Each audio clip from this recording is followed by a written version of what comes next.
Let's start with a truth you won't want to hear. You've spent years chasing something you will never catch. It's not money, it's not pleasure, it's not power, it's a void.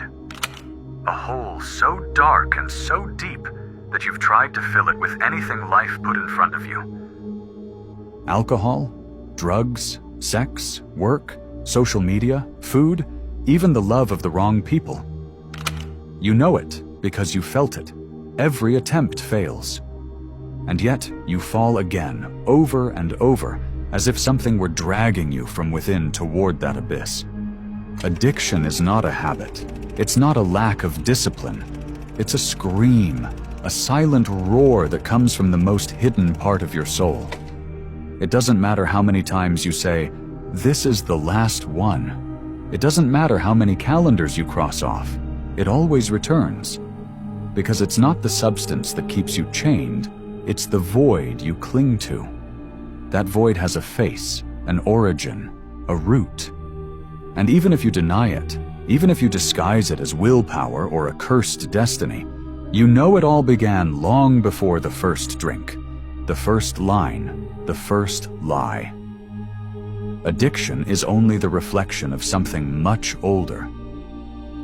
Tell me, have you ever felt you weren't enough? I'm not talking about not being the best at school or failing in your relationships. I'm talking about something subtler, more corrosive. The feeling that no matter what you did, no one saw you. No one embraced you with that tenderness that asks for nothing in return. No one told you, "You're fine just as you are." That poison seeps into childhood and brands itself like red-hot iron on the flesh of the soul. That's where the wound is born. A wound that has a name in the language of archetypes, the mother. Not the mother as a person, but as a symbol, as the first source of love, of nourishment, of acceptance. If that source comes distorted, broken, or absent, what remains is not simply a sad child, but an adult condemned to endlessly search for what was never given. And here's the most brutal part. Addiction is not the enemy. It's the map. It's the crooked compass that points again and again toward that primary void you never wanted to face head-on. You think you're fighting against alcohol, against cocaine, against pornography, against the screen of your phone, but in reality, you're only fighting the echo of a lost love. That's why it doesn't work. That's why every therapy that promises discipline and every motivational speech that promises willpower collapses in a matter of days. Because you're not fighting what you think, you're running from yourself. Carl Jung warned, "What we do not make conscious manifests in our lives as fate." And your fate, until now, has been to compulsively repeat the desperate attempt to fill a hole with things that could never fill it. Like trying to quench thirst with sand, like wanting to embrace a shadow. Addiction is the messenger. A cruel messenger, yes, but also the only one brave enough to show you the wound you try to deny. Do you know why you relapse? Because deep down you're not seeking pleasure, you're seeking your mother. Not necessarily the biological mother, but the archetype. That first unconditional love that tells you, yes, you exist and it's okay to exist. Every substance, every compulsive behavior is a grotesque substitute for that lost embrace. But like all substitutes, it runs out. It gives you fleeting relief, and then comes the fall. And each fall is harder because you're not facing the problem, you're only masking it with another poison. Here's what no one wants to tell you. Addiction is overcome not by fighting it, but by deciphering its message. You must dare to enter the darkness of that void, look at the face of that wound, and accept what hurts. Alcohol is not your enemy. Cocaine is not your executioner. The real executioner is that child inside you who is still waiting to be seen, to be loved, to be embraced without conditions. And as long as you don't look at him, as long as you don't rescue him, addiction will keep knocking at your door like a nocturnal visitor who never tires. Imagine for a moment that you stop seeing addiction as a sentence and start seeing it as a map. A map that points with surgical precision to the exact place you must go. The original wound. The place you never wanted to return to because it smells of abandonment, of cold, of silence. The place where you learned that to be loved you had to do something, prove something, sacrifice yourself, hide, surrender. Addiction feeds on that lie. And until you dismantle it, it will remain alive. The problem is that human beings are programmed to flee from pain. And you know it. Every time you try to meditate, discomfort appears. Every time you try to be alone in silence, anxiety arises. So you run to seek distraction, anesthesia, the substance.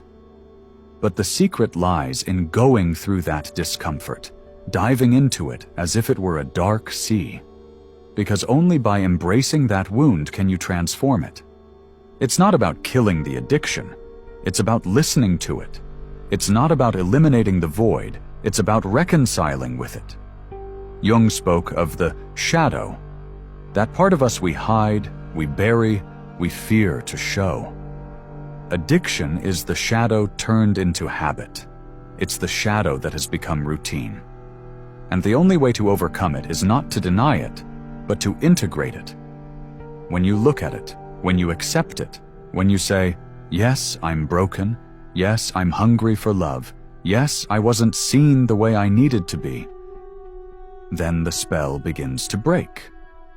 Because what you accept transforms, what you deny enslaves you. Now imagine the void ceasing to be an enemy and becoming a teacher. That void that frightens you so much, that hole you thought was cursed, is actually the doorway to your wholeness. The mother wound doesn't disappear by ignoring it. It disappears when you turn it into a space of compassion. Because what you sought in every drink, in every line, in every screen, wasn't pleasure, it was love.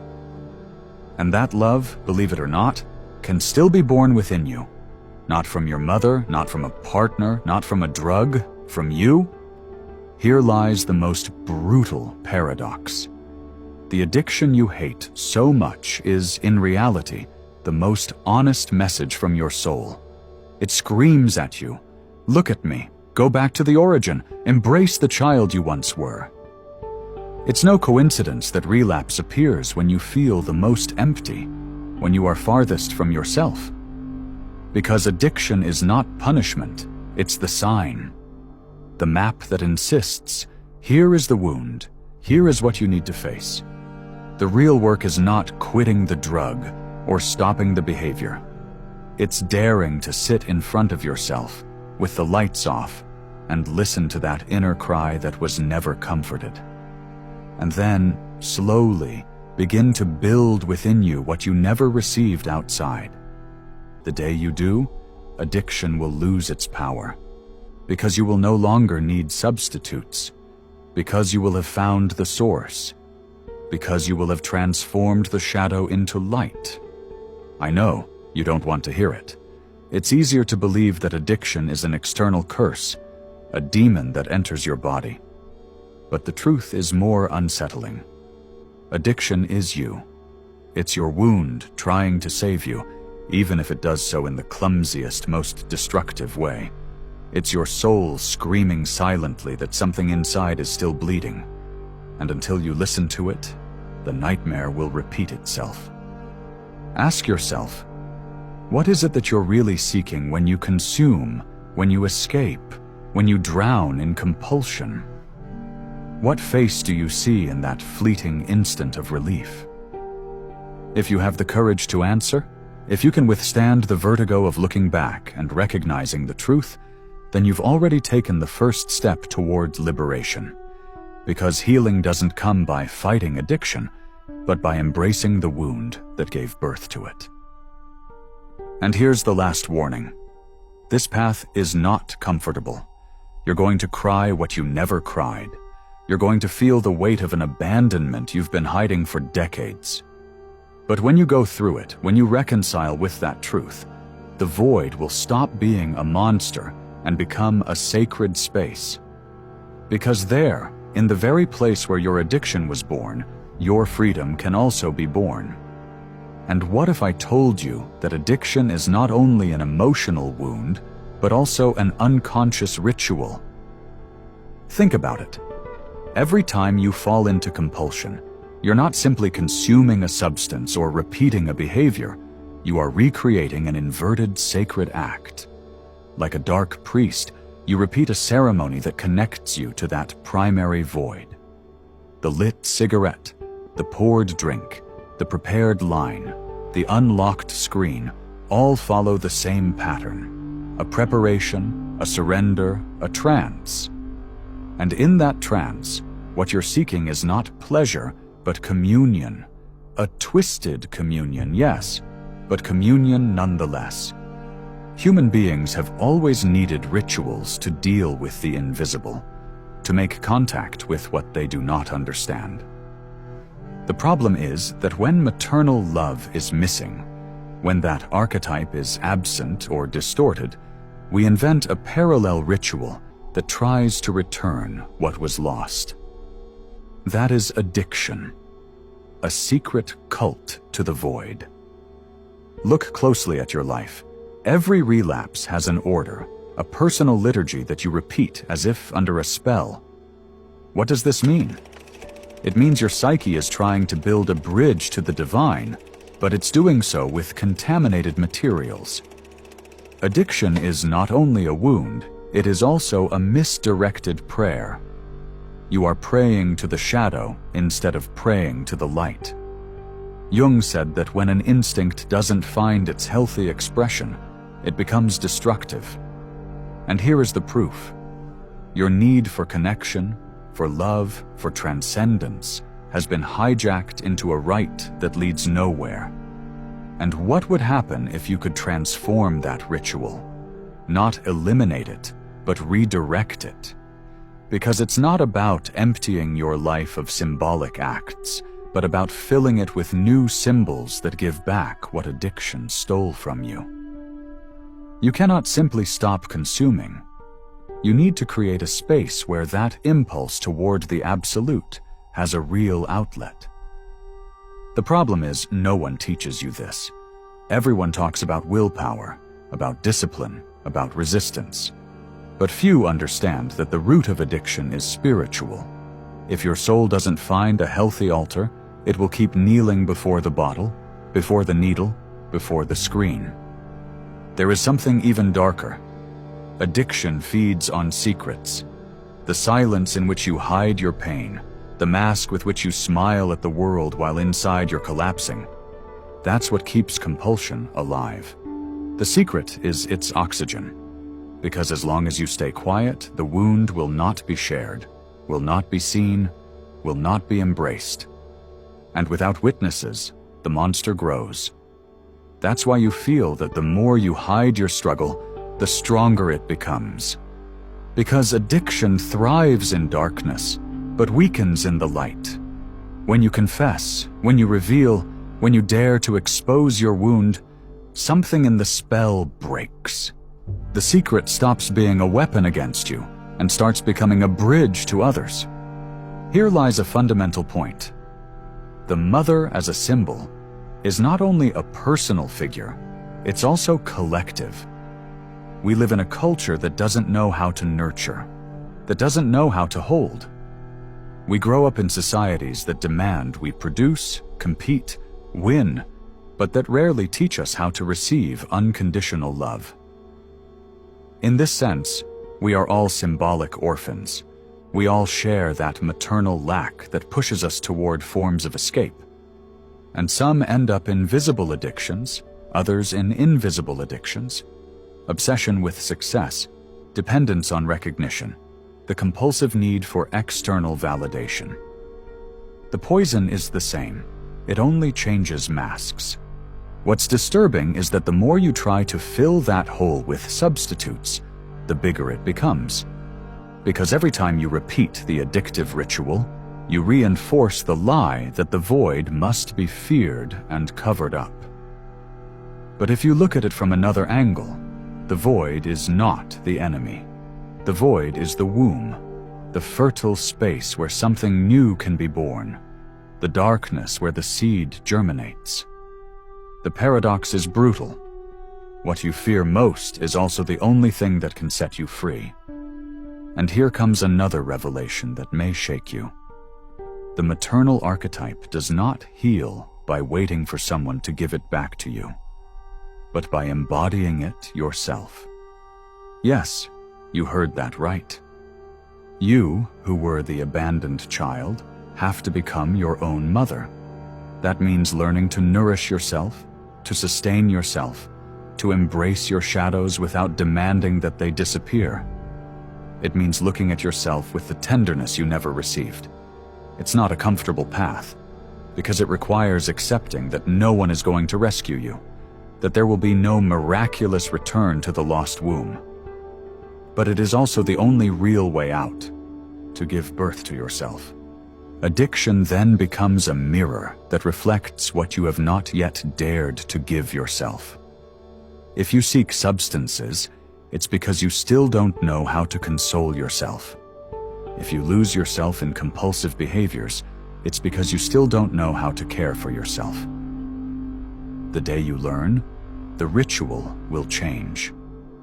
Not because the compulsion disappears like magic, but because you will have a new altar on which to place your need for connection.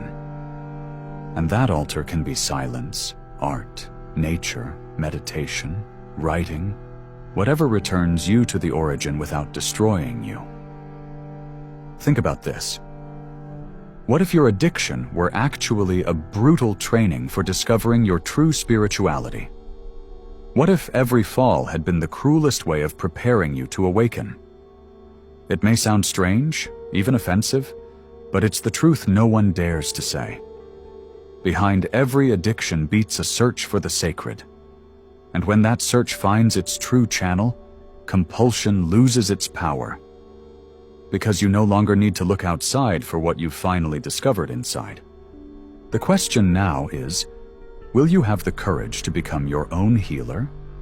Can you withstand the vertigo of facing the void and discovering that inside it there is not death, but birth? Because in the end, addiction is not a condemnation. It is an invitation. An invitation to descend into the underworld of your psyche, to face the ghosts of your inner mother, and to return with the fire of self-compassion in your hands. That fire is the only thing that can illuminate your darkness. That fire is what transforms the wound into a portal, the shadow into a teacher, the addiction into a map. But stop for a second and think about this. What if addiction were, in fact, an armor? Yes, an armor your psyche created to protect what is most vulnerable in you. It may destroy you slowly, it may make you lose relationships, money, health, but behind all that there is a hidden purpose, to prevent anyone from touching that primary wound again. Addiction is brutal, but it works like a guardian. A clumsy, cruel guardian, yes, but a guardian nonetheless. Because without that shell, maybe you would have broken completely. And here appears the terrifying paradox. What has hurt you the most is also what, in some way, kept you alive. And here is the dilemma. How do you let go of something that destroys you, when at the same time it was the only thing that kept you from sinking before? That's why the path is not to rip addiction out like a tumor, but to thank it and release it. Because even the darkest thing has a function in the architecture of the soul. Here's where something very few people understand comes into play: the relationship between addiction and identity. What you consume, what you repeat, what chains you, little by little begins to define who you believe you are. You tell yourself, I'm an alcoholic, I'm a drug addict, I'm a workaholic. And those words become the strongest prison. The substance is no longer just a habit, It's a label that embeds itself in your skin. But that label is a lie. Because before the first drink, before the first needle, before the first night of compulsion, you already existed. You weren't born an addict, you became one. And if you became one, it means you can transform again. Identity is not carved in stone, but addiction convinces you it is. It makes you believe you are your cage, when in reality, you are the one holding it up. The most disturbing thing is how society reinforces that lie. We live in a world that needs labels: alcoholic, depressed, anxious, dependent. And those labels become invisible chains. Do you know why? Because when you accept that that's what you are, you stop asking what lies beneath. No one invites you to explore what originated the compulsion. They only invite you to identify with it. It's comfortable for the system. You are this and that's it. But the uncomfortable, the truly liberating, is to remember that addiction is only a symptom, not your essence. Your essence is buried, but not destroyed. Now think about something even more unsettling. What about the dreams you never fulfilled? What about the bottled-up rage, the stifled desires, the passions you extinguished to fit in? All those repressed fragments of yourself pile up in what Jung called the shadow. And addiction becomes the channel through which that shadow expresses itself. Every excess, every compulsion, is a clumsy mask of a true desire you didn't dare to live. That's why the path to healing is not just to stop consuming, it's to dare to live what you've hidden. Because if you don't give outlet to your authenticity, the shadow will keep seeking shortcuts. And those shortcuts always lead to the same thing: compulsion, emptiness, downfall. The trap is that we confuse control with freedom. We believe that if we manage to control the substance, we'll be free. But that is an illusion. True freedom is not born from control, but from integration. It's not about containing the storm, but about learning to dance with it. And for that, you need to open the door to the parts of yourself you have exiled. Because addiction feeds on exile, on every denied emotion, on every silenced desire, on every repressed tear. The cure is not in tightening the leash, but in releasing what the leash tries to hide. And here I want to take you to an even deeper ground: time. Addiction distorts your relationship with time. When you are inside it, only the immediate present exists. The drink, the dose, the click on the screen. Everything else disappears. The future doesn't matter. The past is erased. It's an artificial present, a present that devours. And this reveals another truth. Addiction is also a desperate attempt to escape the weight of time. When the past hurts too much and the future scares too much, the mind clings to the only refuge it finds: a fleeting instant of anesthesia. But that instant is a prison that tears you away from the continuity of your life. The paradox is that the only path to free yourself from the toxic present of addiction is to learn to reconcile with the past and to trust the future. The past with its wound, the future with its uncertainty. It's not about forgetting them, but about integrating them. Because as long as you run from time, time will devour you. But when you accept it, when you embrace your story and open your arms to the mystery of what's to come, compulsion loses meaning. You no longer need to run because there is nothing left to hide. Now tell me, do you realize what this means? It means that addiction, more than an enemy, is a language. A brutal language that your soul uses to tell you what you didn't hear in any other way. Every relapse is a word. Every void is a sentence. Every compulsion is an entire paragraph written on the skin of your life. And that language will not go silent until you read it, until you translate it, until you integrate it. The question is, will you keep seeing it as punishment, or will you dare to listen to it as revelation? And here we reach the point where everything you've heard starts to take shape. Because after crossing the wound, after deciphering the ritual, after facing the guardian, there remains one final revelation. Addiction is not overcome with strength, it is transcended with meaning. What keeps you chained is not the substance, it's the absence of purpose. When life has no direction, addiction becomes the compass, even if it points towards the abyss. But when you find a greater meaning, compulsion fades because you no longer need it. It's like a shadow that dissolves at dawn. It doesn't disappear because you fight it. It disappears because the light turns on.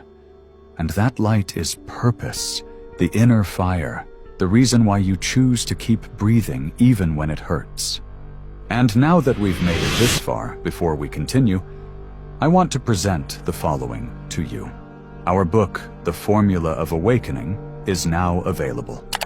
Do you feel like there's something inside you that wants to awaken, but you don't know where to start? Then I invite you to transform your way of thinking, and with it, your way of living. Discover who you can become. Start today. The link to get the ebook is in the first pinned comment of this video. Grab your copy now at a great price. With that said, let's continue with the video. And here is the final twist. Purpose is not something you must find outside. It's not a hidden treasure. It's not in a perfect future or in an impossible goal. It's in you, in that very void that scared you so much. That hole was not a curse. It was a seed waiting to be watered. The seed of your authenticity. Stop searching outside for what can only bloom inside. Because the true victory is not defeating addiction, it is turning it into a teacher. When you understand its language, when you thank its function, when you receive the message it was hiding, then at last you can let it go. And in that instant, the wound transforms into a scar, and the scar into a symbol that you survived, that you descended into hell and came back with a fire of your own. So now I throw you a brutal invitation. In the comments, write a sentence that sums up what touched you most today. A sentence of your own, authentic, born of your shadow and your light. Write it as a pact with yourself, as a reminder that this video was not mere entertainment, but a mirror. And if you want to keep exploring these uncomfortable truths, subscribe. Because what's coming will not be easy, but I promise you it will be real, without masks, without sweeteners. And I'll say goodbye with something you may not have expected. I don't want you to remember me. I want you to remember what awoke in you while you listened to me. Because I, in the end, am only a voice. What matters is what resonates in your silence when the video ends. So turn off the screen, stay alone with yourself, and listen to the echo. That echo is yours, not mine. And if you can withstand it, if you can embrace it, you will have taken the first step toward your own freedom. Now tell me, will you dare to listen to it?